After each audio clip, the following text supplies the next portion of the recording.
Hello everyone, and welcome back to my channel.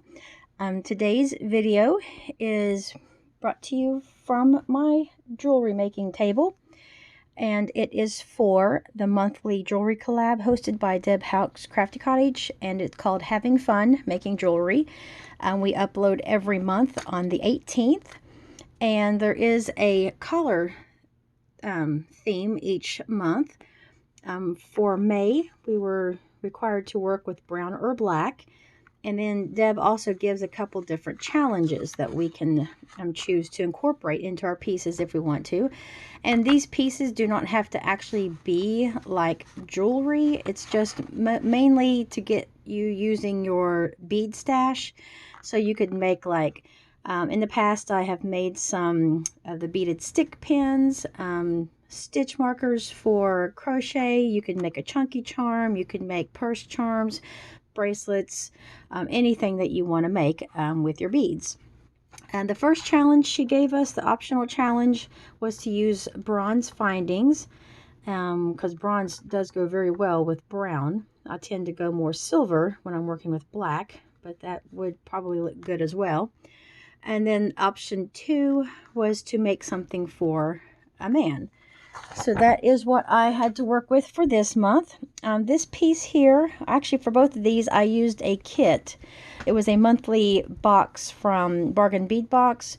It was a kit from before I started subscribing. I was able to purchase it because they still had them in stock. I just really like the collars in the kit. It was called I think it was called Coffee was the theme. I'm not really into coffee, so I probably won't know what to do with a lot of the things that, like the charms that came in here.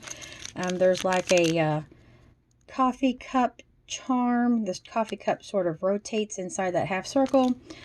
These are supposed to be coffee molecules. There's about 5 of these connector charms in here. And then these little coffee mug charms. I might have to see if I can find a coffee lover jewelry maker and pass those couple things or a few things along, because I just will not use them. But I did like the collared beads that were in here. It has this really gorgeous sort of a milky white little rondelles in here. And then I used these itty bitty little black ones. They're very sparkly. It's sort of glitter as you turn them. Have a little bit of a shine to them. This is not finished yet because I'm wanting to take gold chain, and I already finished it off to where I just need to attach the chain on here. And I thought that would look nice to just have the part from here around the neck as a gold chain. But I just made this little necklace section, and this came in the kit. This is so smooth and just really slick, and I just love the feel of it. This was from my own stash. It's just a little simple bail, and it doesn't quite look gold, and I did go with gold findings because I did not have the brass. No, bronze, sorry. But so I did go with gold instead of bronze. And I just made a simple little pattern. Here I just have this little section here for the bail to slide back and forth on in the middle. And then I started just this repeat pattern, these beads here, and I just repeated that 3 times up each side. And then just used a crimp bead at the end after this little gold spacer ball. Just added a gold crimp bead and closed it up with a, if I can get up here and show it, this is a, not wanting to focus, there is a clamshell there. It's not wanting to zoom in for some reason. And then I just put a split ring before I closed up the clamshell, and then the chain will just attach to that split ring. And that will be a necklace once I'm able to get to my Hobby Lobby store. I like their gold, I like their chain that I buy there from Metal Gallery. I get it on a spool or on a roll. I get both the silver and the gold from Hobby Lobby and use the coupon, or if it's not on sale, a lot of times it's 50% off, so I'll get it then. And I think it's supposed to, I think the retail stores here in Kentucky are supposed to open back up on the 20th. So it's not that long that I have to wait. I'm going to try to wait as long as I can before I rush back to the stores. But here is a stretch bracelet that I made. It's more like a guy could wear it. It's very simple. I used these, I call them lava rocks. I know that's not like lava beads. I know that's not what they're called, but they just have that texture of sort of a, like they feel sort of dirty, and they just have a rough texture to them. I almost feel like there's some kind of coating on them, like dirt. It just reminds me of dirt. But I think they're pretty cool. They're very masculine, very rough looking. Use these nice shiny brown and sort of black beads. And then just separated these 5 beads here with a little gold spacer ball.